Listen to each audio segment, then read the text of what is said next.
Amazon के जंगलों में एक एलियन सिटी मिला है। साल 1839।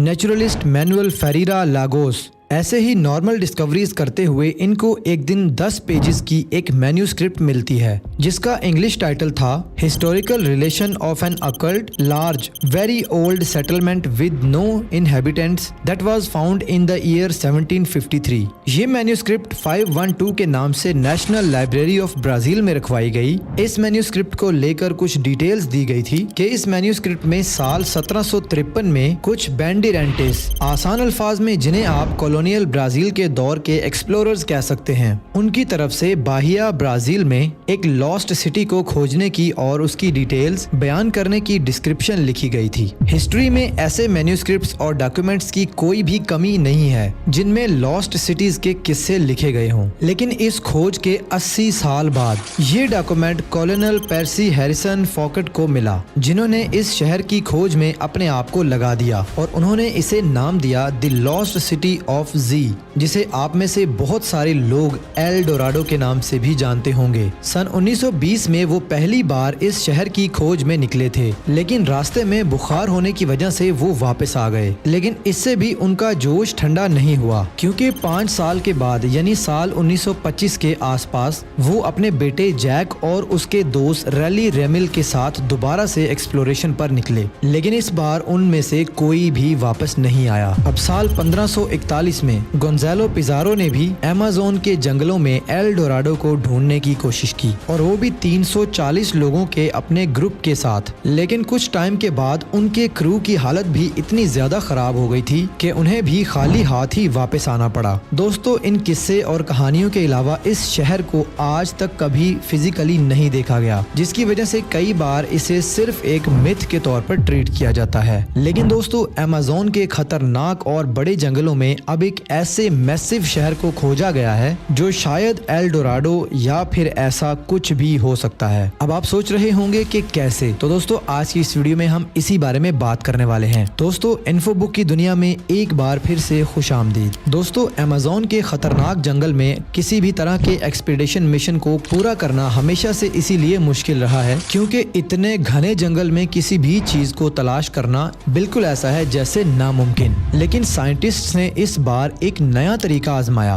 उन्होंने एक हेलीकॉप्टर के ऊपर करीबन 650 फीट की ऊंचाई से light based remote sensing technology, जिसे लाइडार कहा जाता है, उसका इस्तेमाल करते हुए अमेज़न जंगल के डिजिटल मैप को प्रिपेयर करने की कोशिश की। और इस बार उन्हें सच में कुछ ऐसा मिला जो कि बिल्कुल अनएक्सपेक्टेड था, जिसके बारे में उन्होंने कभी सोचा भी नहीं था।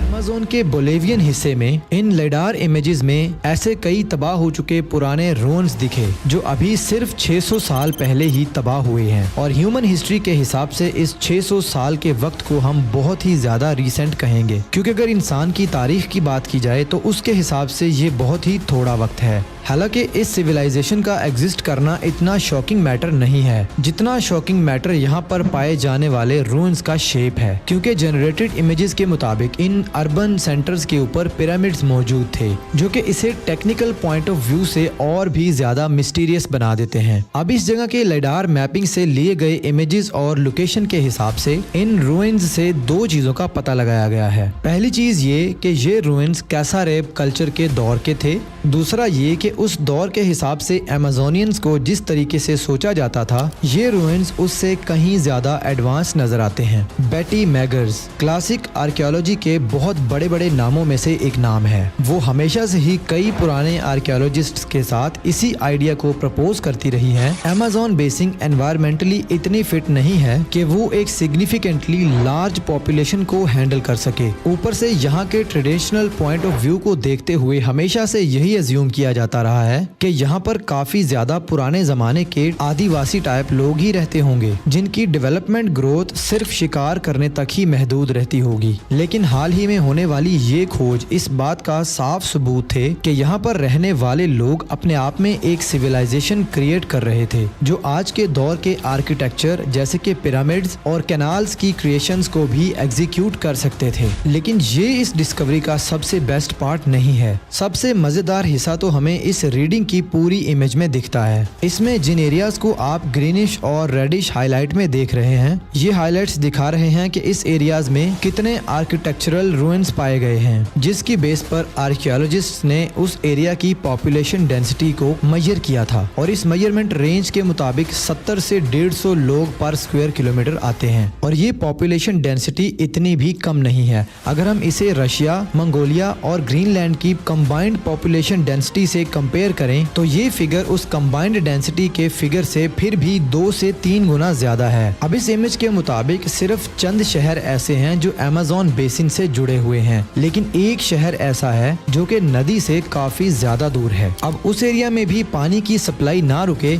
इसके लिए बहुत सारी कैनाल्स और रोड्स बनाए गए और जिनके सबूत हमें आज भी रीसेंट एक्सपीडिशंस में मिलते रहते हैं। अब अगर आसान अल्फाज में बात की जाए तो यहाँ का नेटवर्क और आर्किटेक्चर इंडिया के कई मेट्रोपॉलिटन सिटीज जैसे कि मुंबई और पाकिस्तान के सिटीज जैसे कि कराची और इस्लामाबाद इनसे भी ज्यादा बेहतर था। और इस बात के बहुत ज्यादा चांसेस हैं कि इन लोगों के पास साइंस का ऐसा नॉलेज हो जो कि अब खत्म हो गया हो, या फिर जो आज के दौर में हमारे पास भी नहीं है। क्योंकि आमतौर पर ऐसा हमेशा से नोटिस किया गया है कि जिन एरियाज में पिरामिड्स पाए जाते हैं वहाँ पर साइंस के नामो निशान जरूर मिलते हैं। अब मिसाल के लिए इजिप्शियन पिरामिड्स को ही देख लीजिए, जिसका मतलब है कि यहाँ के लोग भी साइंस में बहुत ज्यादा एडवांस रहे होंगे। लेकिन इन सारी चीजों के बावजूद इस जगह को लेकर अभी भी 2 सवाल हैं। पहला सवाल तो ये कि जब ये लोग आर्किटेक्चरली इतने ज्यादा फ्लोरिश्ड थे तो ये सिविलाइजेशन आखिर खत्म कैसे हुई, और दूसरा ये कि वो अमेज़न सॉइल जिसे हमेशा से बैरन माना जाता है उसने एक एग्रारियन सोसाइटी को कैसे सपोर्ट किया। तो दोस्तों इन दोनों ही सवालों का जवाब मैं आपको देने वाला हूँ। तो दोस्तों अमेज़न के सॉइल को लेकर हमेशा से ये प्रॉब्लम रही है कि वो सॉइल फर्टाइल नहीं हो सकता, और उसकी वजह ये है कि अमेज़न एक रेन फॉरेस्ट है और बहुत ज्यादा बारिश होने की वजह से सॉइल के न्यूट्रिएंट्स खत्म हो जाते हैं, यानी कि वॉश आउट हो जाते हैं। अगर टेक्निकल वे में बात की जाए तो अमेज़न की जमीन पर खेती बाड़ी करना लगभग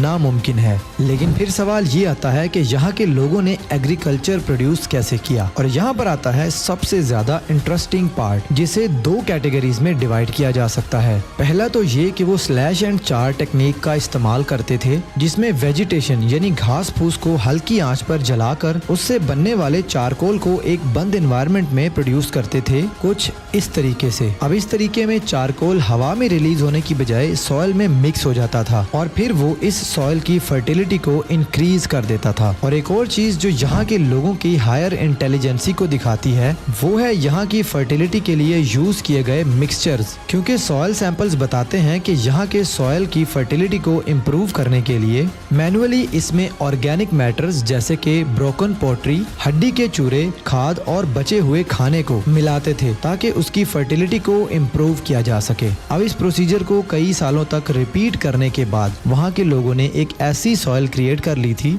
जो कि ऐसे एनवायरनमेंट के बावजूद भी फर्टाइल रहा करती थी, और इसीलिए इस सॉइल को भी एक अलग नाम दिया गया था जिसका नाम था टेरा प्रेटा। अब दोस्तों आखिर में हमारे दिमाग में ये सवाल आता है कि अगर ये सिविलाइजेशन इतनी ज़्यादा एडवांस थी तो आखिर ये ख़त्म कैसे हो गई, आखिर ये लोग इस दुनिया से कैसे गायब हो गए और कहाँ गायब हो गए। अब इनकी तबाही की 2 वजह आमतौर पर दी जाती हैं। पहली वजह ये कि इस सोसाइटी ने इस एरिया के आसपास मौजूद वोल्केनोज की वजह से ये तबाही फेस की, लेकिन दूसरी वजह जुड़ी हुई है इसकी हिस्ट्री से। कहा जाता है कि जब फर्स्ट जनरेशन यूरोपियन कॉलोनियल्स यहाँ आए थे लगभग 16th सेंचुरी के आसपास, और वो अपने साथ बहुत सारी बीमारियां भी लेकर आए थे। क्योंकि इन लोगों का इम्यूनिटी सिस्टम इस तरह की बीमारियों के लिए तैयार नहीं था, तो हो सकता है कि इन लोगों के कांटेक्ट में आने के बाद इनमें खतरनाक तरह की बीमारियां फैल गई हों, जिसकी वजह से ज्यादातर लोग सरवाइव नहीं कर पाए होंगे और उनकी मौत हो गई होगी। और रही बात बाकी बची पॉपुलेशन की, तो बाकी बचे लोग इसके बाद में होने वाले इफेक्ट्स की वजह से मर गए होंगे। अब दोस्तों आपके हिसाब से क्या ये शहर एल डोराडो ही था